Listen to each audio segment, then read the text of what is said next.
think it's important to remember how many folks have been thinking about this coming to fruition since 2003, and here we are in 2006, and it's finally complete, and it's pretty exciting for the neighborhood. All right, so for those of you who don't know me, my name's Shellen Miller, and I work for the Missoula Housing Authority.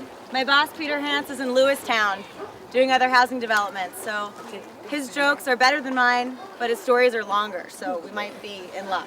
I'm not sure. Thanks for coming, and hopefully the weather will hold out. We've had a little bit of everything today. So we're here celebrating this bridge. It's a pedestrian and bicycle bridge that came to fruition recently, but it was an idea way back in 2003 when I got involved, and even before so. I want to just tell you a little bit about how it came to be, and speak up. This is loud for me. I want to tell you a little bit about my role and then how this bridge came to be. Back in 2003, I started on Housing Authority, and my boss, Peter, said, Shellen, we have a neighborhood meeting to go to. The neighborhood meeting was with most of the folks, all the houses that you can kind of see around here, and it was because we were planning on developing this parcel of land that used to be vacant as of just a few months ago, believe it or not. So we had this neighborhood meeting, and folks came and they had lots of ideas about what they wanted to see on that site, what type of housing they wanted, how tall they wanted it, how spread out they wanted it, how many people they wanted to live there. One thing that they agreed on, one thing that I remember them agreeing on at the very first meeting was, we want a bridge to Franklin Park. So that was what happened with this bridge, and that's why it happened, really because the neighbors got together, they worked with the neighborhood leadership team and the neighborhood council. We got together, we coordinated a grant, we went to the Office of Neighborhoods, and lo and behold, they funded it. So we got $3,000 from the Office of the Neighborhoods. We squeezed Peter Hans's hand and twisted his arm a little bit, and he looked at the budget and we worked the numbers, and we got $7,500 from the Housing Authority, which was part of our development fund, which came into part from the selling of the public housing units that we did earlier in about 2002. So then we had $7,500 and then $3,000 from the Office of the Neighborhoods, and we figured out that the bridge was going to cost $20,000. So we had a gap in funding. So Parks and Rec and Dave Shaw stood up, figured out their budget for the following year, and were able to prioritize the remainder of the funds in their budget due to the other funds that had been leveraged towards the bridge. So it was a lot of people involved, not to mention the architects and the engineers that had to deal with me on a daily basis, calling them and asking them questions about bridge building, which I had never done before. So it was really fun for me to be a part of something that, usually I'm a part of the housing development side, which is providing the basic need for low-income families, but this is different. It's not necessarily a basic need, but it really adds what I think is an important part to this neighborhood and kind of adds this amenity to our quality of life. So I'm really proud of that. And you don't need to clap, please. Without further ado, Mayor John Engen. You don't need to clap now either. That's very kind. I think Shellen, though, deserves a round of applause. If only because you didn't tell any of those jokes that Peter told last week. I'm not good with the delivery. That was very helpful. So, folks, this is the second bridge that the citizens of Missoula have opened in the last 7 days or so. There's another bridge that crosses Rattlesnake Creek at the end of Duncan Drive, and it's a beautiful connection of east and west. This is a slightly different connection, but it's another beautiful connection, and we live in a community that creates connections, and that's a wonderful thing. I applaud all the folks who had the foresight and the stamina to work through this project and lots of other projects like it. This isn't easy. It takes many hands and some sharp minds and resilience, and I appreciate all of that. And I'm really tickled to see all of you here this afternoon. to enjoy the opening of this bridge and another neighborhood celebration. And we have lots of these in Missoula. I think we're going to only have more as time goes on. So with that, we'll open a bridge. Couple more speakers actually. Next is Ruth Anderson. If you want to come up and say a couple words from the Office of the Neighborhoods.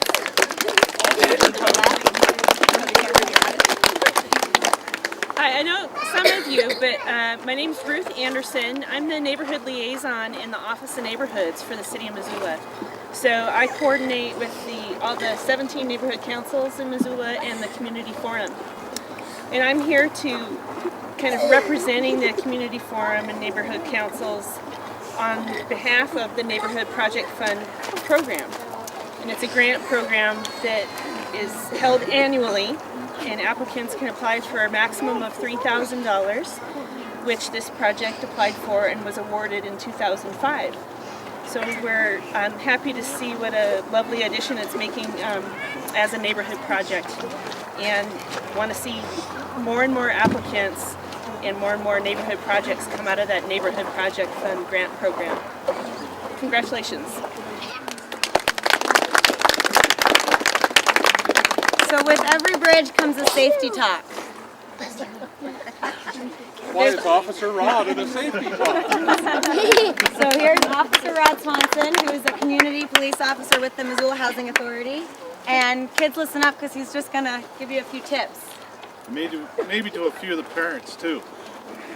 Can anybody tell me why we might not want to put on the trunks and take a swim? Go. Because this is like a sewage drain. Well, it's not really a sewage. We're not doing that, are we? We're not. Okay, it's not really a sewage drain. Kind of. Well, kind of. There's a lot of trash and debris and unknowns in there, especially at the beginning when they turn it on. Go ahead. And also, you don't want to go swimming because you might get caught under the bridge and drowned. Whoa, yeah, you know, that's a little bit low, and you're kind of on an important track there. One more. So. If you're little and you don't know how to swim, you might drown. And I'll kind of go on here. She's right. The problem with irrigation ditches is as slow and safe as it might look. Hey, believe me, I used to throw rocks in the creeks and play in the creeks all the time. My mom thought I drowned out of my grandmother's house because I walked away from everybody just because I had to get down to that creek. Okay, scared her, and I don't think I could go down in the creek anymore. What irrigation ditches bring us, number one, they're deep, we can drown. Number two, there's undercurrents under some of this. We don't know what kind of outlets are going on underwater there, where the water's going. So being smaller, it might not affect me as much, but being smaller, you guys, there could be some currents under that just pull you right under, right? No matter how good a swimmer you are. Secondly, there's a lot of silt and mud in there. There's a lot of muck from, you know, the stuff that's in there. And if you get your foot stuck in that, or if there's some glass down there, that can be a hazard all by itself. Our banks can be steep. It's not as bad here, but as you get down farther. And secondly, there's gates and grates. That's kind of part of those places where the water goes out for the farmers or whatever. I don't know what's in here, so I'm not even going to go into this thing because I don't want to find out. So you guys can do me a big favor. One of the best way to deal is just stay out of the ditch, right? Okay, bridges, and especially bicyclers. The main concern I can see here, this is a fairly wide bridge, so I'm not too worried about it. But on any bridge you go on and you're bicycling and somebody's walking or they're already on it on another bike, to be safe, just let one direction come first. It doesn't take long for people to cross this bridge, and then it's safe for you to go through it too. So let's don't do a lot of biking and evil Knieveling on the bridge. You guys know what that means? Okay. And that's mainly the concerns here. Question? More of a story. Oh, what's that? I think I should pass. Oh, okay. Because Your one teacher's time- been on you for that. Well, I just fell in the ditch once. I was riding my bike and it was down there on another bridge, and I missed the bridge. That happens, but you got out of it safe, and that's what's important. That's mainly all I'm going to say. Enjoy it. It brings together several neighborhoods. It gets us to the park safely. And let's have a safe summer and a safe spring, and as long as the bridge is here, okay? Yeah. Bet. And it makes me walk less. Oh, Good. Thank you. Brian Applegate is here to say a few words. He works for both Flagship Program and for Parks and Rec, which adds to the kind of coordination and collaboration that this bridge entails. Go, BJ. He can tell us a little bit about what he's been working on the last year or so. Come on. So this is Discovery Corps here. These guys. And let's get down. And you guys, you got this. Hold up here, okay, Bobby? Hold up there. Thanks. And we've been working on mapping safe routes to school. And what we've been doing with some generous help from the Bike-Pedestrian office and also with some 21st Century grant, which is helping to run Flagship in Franklin, is going around with with GPS units and using a bike or a walking checklist and rating all of the routes and noting where there's no sidewalks, noting where there are sidewalks. And actually Dr. Rio A. Shively, a student that's how he wanted to be introduced. I'm just kidding, Rio. Rio wanted to talk a little bit about and tell us what we've been doing here. Go for it, Rio. Well, what we've really been doing is walking places. Well, we've basically been walking everywhere. By doing that, we found the best ways for kids to get to school. Like kids in this area would take this route, which is our first route. And right here we have little blips like cars, turf on grass, driveway across sidewalk. It basically tells you good details and bad your sidewalk, or no hands on the bridge on the side of the ditch, which is really bad. Dogs. Yep, scary dogs. Dogs. We have a good school. We have nice and right here is Franklin Park, and right here it says New Bridge. This is where we are right now. Yeah. Cool. So yeah, we've been using GPSs and walking the routes, and hopefully our hope is to get designated walking routes that all kids will know that this is the way to go, and we can get pedestrian signs and amenities for that to go too. Thanks a lot, Rio. And thank you all. Good job. There's one more person I'd like to invite up, and he came over earlier today when I was scrambling around with the hot chocolate and coffee that I hope you all have helped yourselves to. He came over from his house here on 9th Street. He's lived in the neighborhood for 60 plus years, we'll say. That's Ernie, if you don't mind coming up and saying the jingle that you said you wanted to add.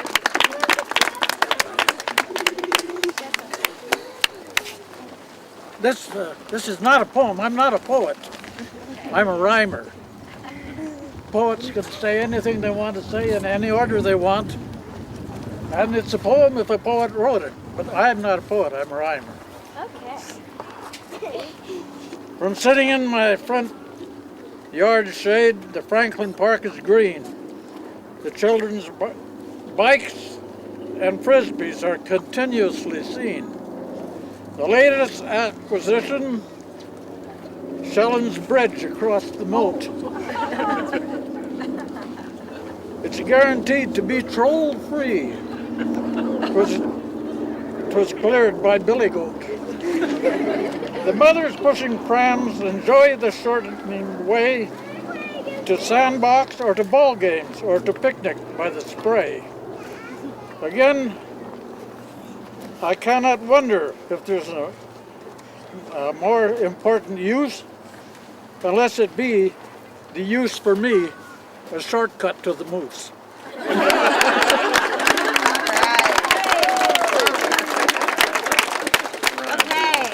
so if you guys, kids, want to help me come up, and the mayor as well, we can cut the ribbon.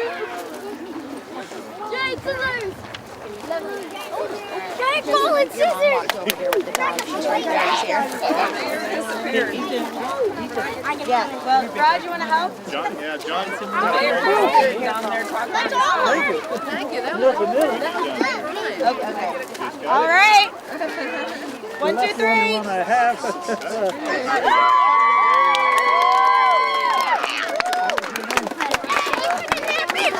done. Martha done? Now we have the Franklin Flagship Program Run and Fun Group. We've been practicing this for weeks. So spread out. Spread out, guys. Spread out. Back up. Back up this way. Back up this way. Give him room. Back up this way.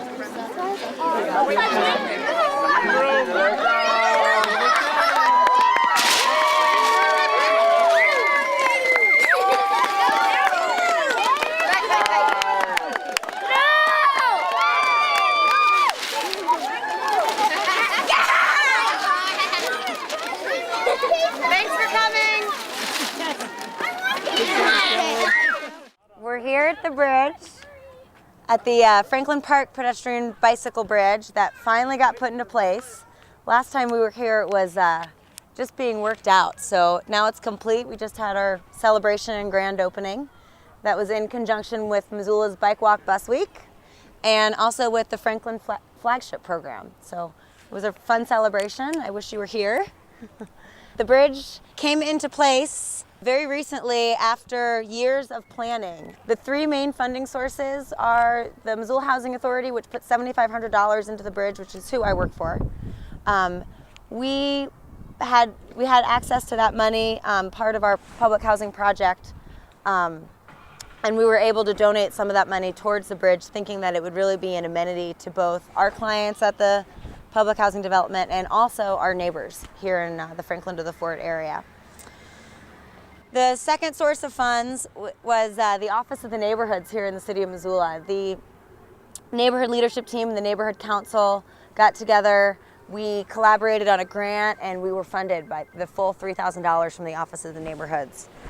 The third source of funds is Parks and Recreation, which the bridge is on Parks land, and Parks and Recreation said we will step up to the plate and meet the gap in funding that you had for the bridge. So they put over $10,000 into this infrastructure here for the park. Soon there's going to be a sign that says welcome to Franklin Park, so we're looking forward to that one extra thing happening. And basically it gives kids, it gives senior citizens, it gives people of all ages a safe way to access Franklin Park. There's a new splash park, there's basketball courts, horseshoe pits, picnic area. It gives them a safe route to get over the irrigation ditch and into the park. It also gives children and kids a safe route to school, both Franklin Elementary School, which is just a few blocks this way, and also C.S. Porter School, which is a few blocks the opposite way. So we think that it really is an amenity both to the neighborhood and the larger community, so we're happy to have it here. The bridge is 36 feet long and 8 feet wide. It's fully accessible on both sides, so you can access it in a wheelchair and a bike, of course, from the curb of 9th Street and go all the way across out to 10th Street over the gravel path that was also improved by the Parks and Recreation Department. The railing was put together by Bitterroot Welding, and it basically allows, you can still see the view through to the water, but it's still, you can't fit a head through there. No little kids can get stuck in between the bars, so that all meets code and is a pretty safe railing. At the same time, the Housing Authority put in this fence, which goes along the Housing Authority's property and kind of follows the ditch, the irrigation ditch here. One of the reasons that we did that was because this community has suffered a number of losses in the last few years of small children getting stuck in the ditch and drowning. So we wanted just to make sure that we protected folks as best we could from the ditch, and we did so by putting a fence up that you can see through, so that if there was an emergency, adults or older kids could see and get in there to help. They could either get over the fence or run around and get in from the other side. But we were very conscious of not putting up a solid wood privacy fence or a fence with spikes on the top, so that in case of an emergency, the ditch would be accessible.